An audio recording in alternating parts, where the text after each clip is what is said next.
مساء الخير على صديقنا العزيز. يوم 1 أبريل سنة 1922 اتولد سعد الدين الشاذلي في قرية شبرا تنا بمركز بسيون محافظة الغربية لأسرة تنتمي إلى الطبقة الوسطى. أبوه الحاج الحسين الشاذلي واللي كان كاتب عدل أطلق عليه اسم سعد تيمنا بالزعيم الوطني وقائد ثورة 19 سعد زغلول. أتم سعد تعليمه الابتدائي في مركز بسيون ونشأ على حب العسكرية بسبب القصص اللي كان بيسمعها عن جده ضابط الجيش المصري اللي شارك في ثورة عرابي وخاض معارك مهمة زي التل الكبير سنة 1882. وهو في عمره 11 سنة انتقلت أسرته للعاصمة القاهرة عشان يكمل تعليمه الإعدادي والثانوي هناك. وفي فبراير سنة 1939 يلتحق بالكلية الحربية في سن 17 سنة ويكون واحد من أصغر الطلبة. بعد تخرجه برتبة ملازم تم اختياره للخدمة في الحرس الملكي سنة 1943. ولما اندلعت حرب فلسطين سنة 48 قدم طلب للإعفاء من الحرس الملكي بهدف المشاركة في صفوف الجيش المتجهة لساحات القتال، لكن طلبه قوبل بالرفض. من حسن حظه قرر الملك فاروق مشاركة سرية من الحرس الملكي في الحرب عشان يتطوع سعد الشاذلي ويكون واحد من ضباطها. هناك شارك في معركتين انتهوا بانتصار الجيش المصري. الأولى هي دير سينيت، ودي كانت مستعمرة يهودية حصينة دخلتها القوات المصرية بعد هجوم بالطيران والمدفعية والمشاة. وشارك فيها برضه عبد الحكيم عامر، في حين حكى جمال عبد الناصر في مذكراته إنه كان في مستشفى غزة العسكري وقتها وشاف الأسرة مليانة بجرحى المعركة اللي انتهت بنصر مصري لكن بتضحيات كبيرة. المعركة التانية اللي شارك فيها الشاذلي هي نات سريم، ودي برضه كانت مستعمرة يهودية شمال غزة بين أسدود وعسقلان. نجحت القوات المصرية في السيطرة عليها وإجبار العصابات الصهيونية على الاستسلام، وكمان أسرت منهم 105 جندي وارسلوا للقاهرة وتم مبادلتهم بعد انتهاء الحرب. الشاذلي زي غيره من ضباط الشباب وقتها أدركوا الحاجة لبناء جيش مصري قوي، لأن بسالة وفدائية الجنود محتاجة تخطيط وتسليح عشان يحميها. وكمان شافوا بعينهم المساعدة الغربية للعدو، واعتبر إن دي مجرد بداية لسلسلة طويلة من المعارك هيقضي باقي حياته يخوضها بكل شجاعة. إزاي نجح الشاذلي في هزيمة إسرائيل بخطة المآذن العالية؟ وليه دايما مهم إننا نفتكر تفاصيل معركة العاشر من رمضان؟ ده اللي هنعرفه مع بعض في حلقة النهاردة. أنا عبد الرحمن عمر، وده برنامج الحكاية.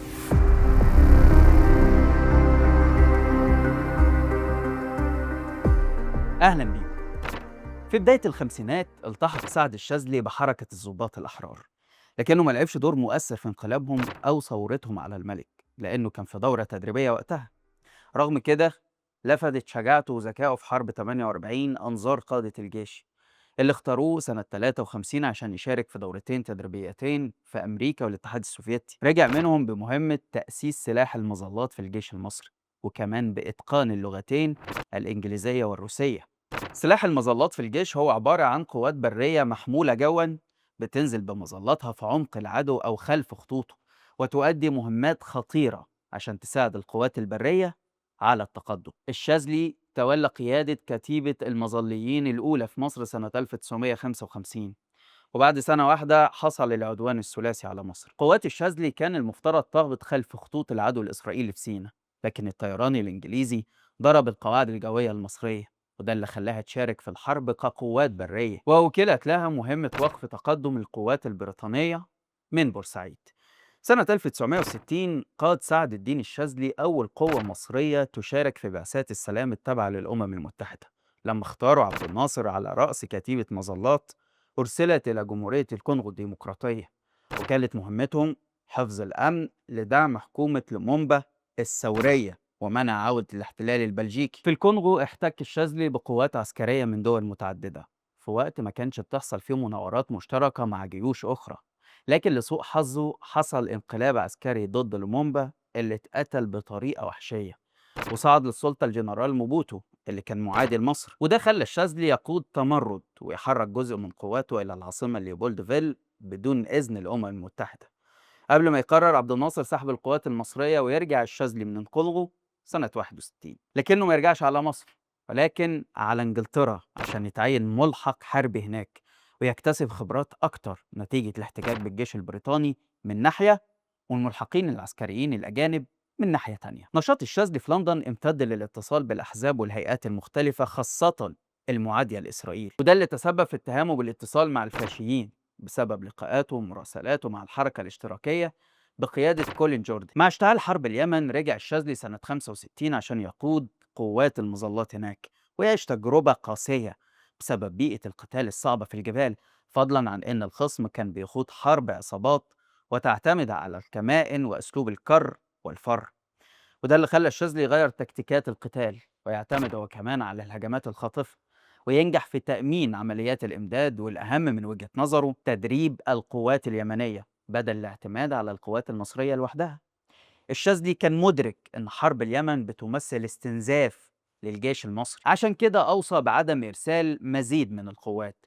لكن الأهم أن الحرب دي أكسبته خبرة في إدارة المعارك المعقدة، وده اللي هيظهر بعد كده في قدرته العبقرية على النجاة بمعظم قواته في نكسة 67. لما تصاعد التوتر بين مصر وإسرائيل انتدب سعد الدين الشاذلي لقيادة مجموعة من الفرق العسكرية من المشاة والصاعقة والدبابات في سيناء.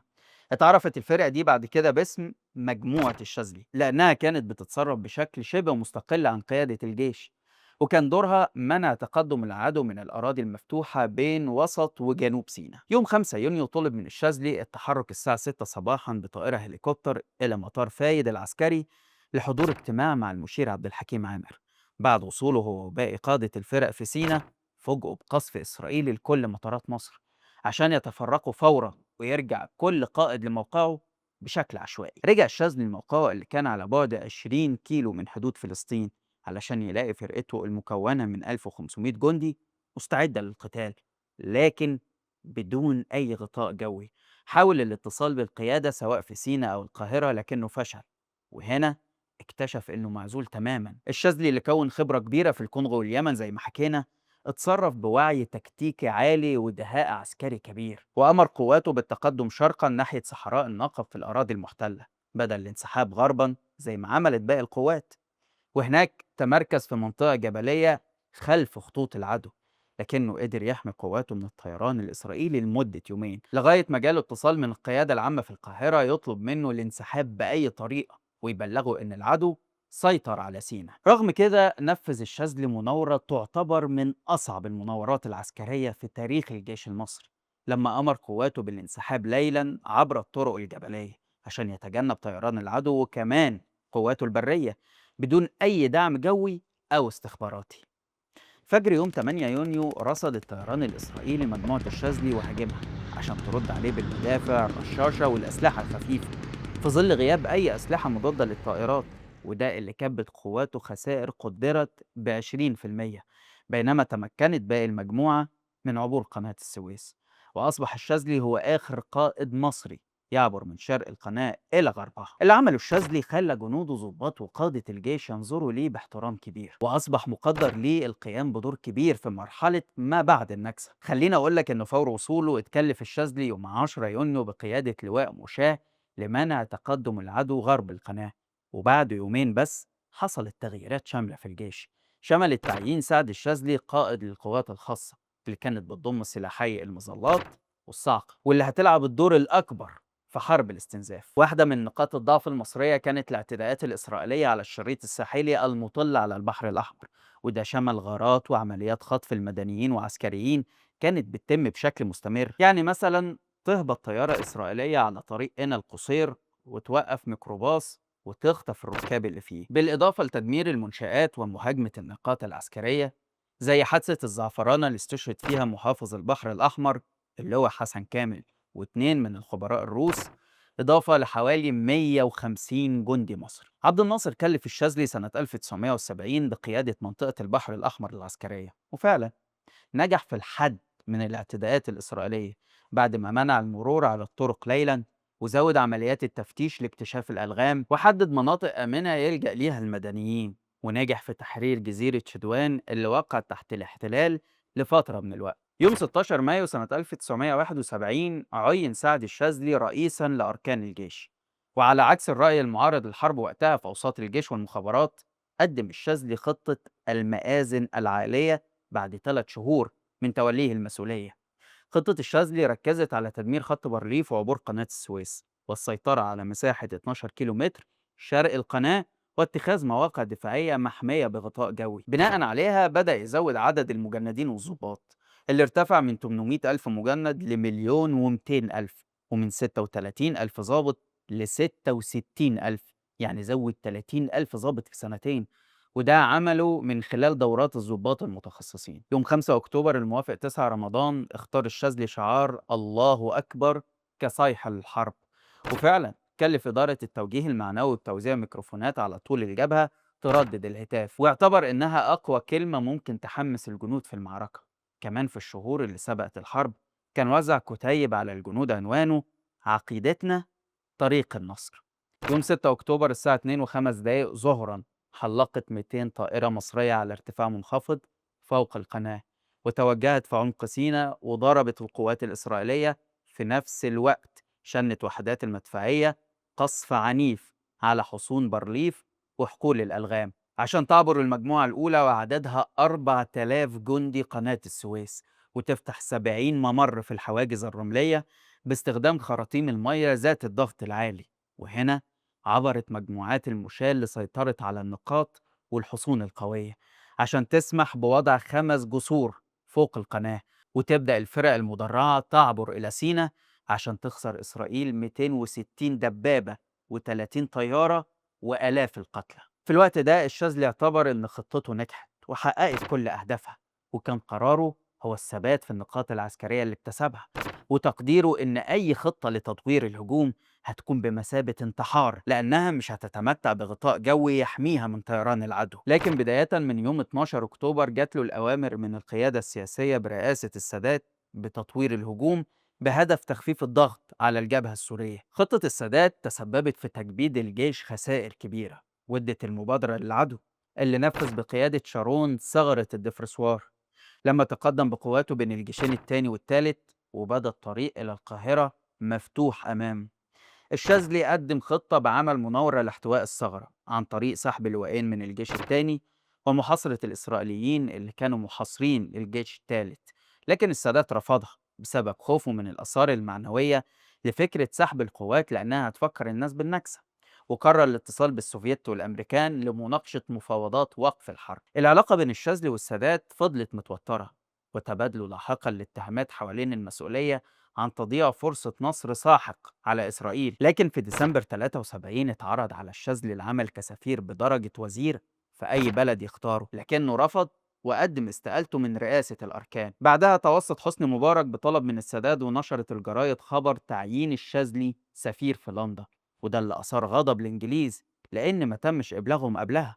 وفعلا كشفت وثائق بريطانية بعد كده محاولة لندن رفض تعيينه سفير بحجة اتصاله السابق مع الحركة الاشتراكية لما كان شغال ملحق حربي في السفارة المصرية بداية الستينات، وكمان بسبب اتهام إسرائيل ليه بتحريض جنوده على قتل الأسرى الإسرائيليين، والتهمتين سوت كذبهم بتحقيقات البريطانيين نفسهم. الشاذلي قبل تعيينه سفير في لندن بعد مقابلة مع السادات أوهموا فيها إن دوره هيكون فيه شق كبير عسكري من خلال إشرافه على إعادة تسليح الجيش المصري بسلاح غربي من دول زي بريطانيا وألمانيا. أثناء وجوده في بريطانيا تلقى الشاذلي تهديدات بالاغتيال من منظمات وشخصيات إسرائيلية زي مائير كهانة، ورغم كده كان ليه نشاط سياسي وإعلامي بارز عبر فيه عن مواقف معارضة للسادات، وده اللي تسبب في إبعاده عن لندن وتعيينه سفير في البرتغال. سنة 77 زار السادات القدس وبدأ مسار كامب ديفيد، وبعدها بسنة نشر مذكراته بعنوان البحث عن الذات،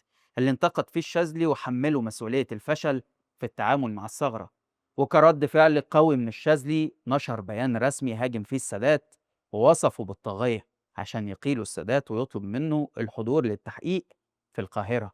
الشاذلي ربط عودته لمصر بالحصول على ضمانة إنه ما يتمش اعتقاله أو التنكيل بيه، خاصة إن الإعلام المحلي شن هجوم ضده ووصفه بالخائن اللي باع نفسه لأعداء مصر، في إشارة وقتها للدول العربية اللي قاطعت القاهرة بسبب كامب ديفيد.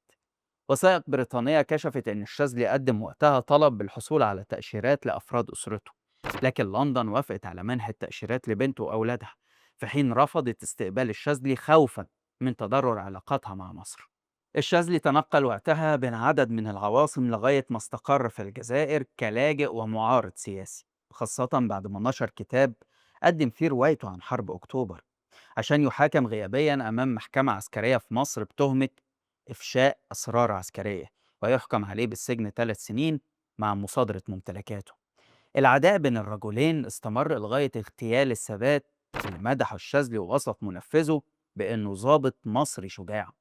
سنة 1992 رجع الشاذلي لمصر بعد 14 سنة في المنفى، ورفض مبارك العفو عنه وأصر على سجنه اللي قضاه في السجن الحربي، وقال إنه قرأ فيه القرآن أكتر من 70 مرة. لكن استمر إنكار دوره في حرب أكتوبر، وزور البعض صور من داخل مركز قيادة الجيش وقت المعركة حطوا فيها مبارك مكان الشاذلي، اللي شهد في أواخر أيامه ثورة الشعب ضد مبارك قبل ما يتوفى في المركز الطبي العالمي التابع للقوات المسلحة يوم 10 فبراير 2011 عن عمر 89 سنة، بعد مسيرة حافلة بالمعارك والانتصارات والمواقف المشرفة.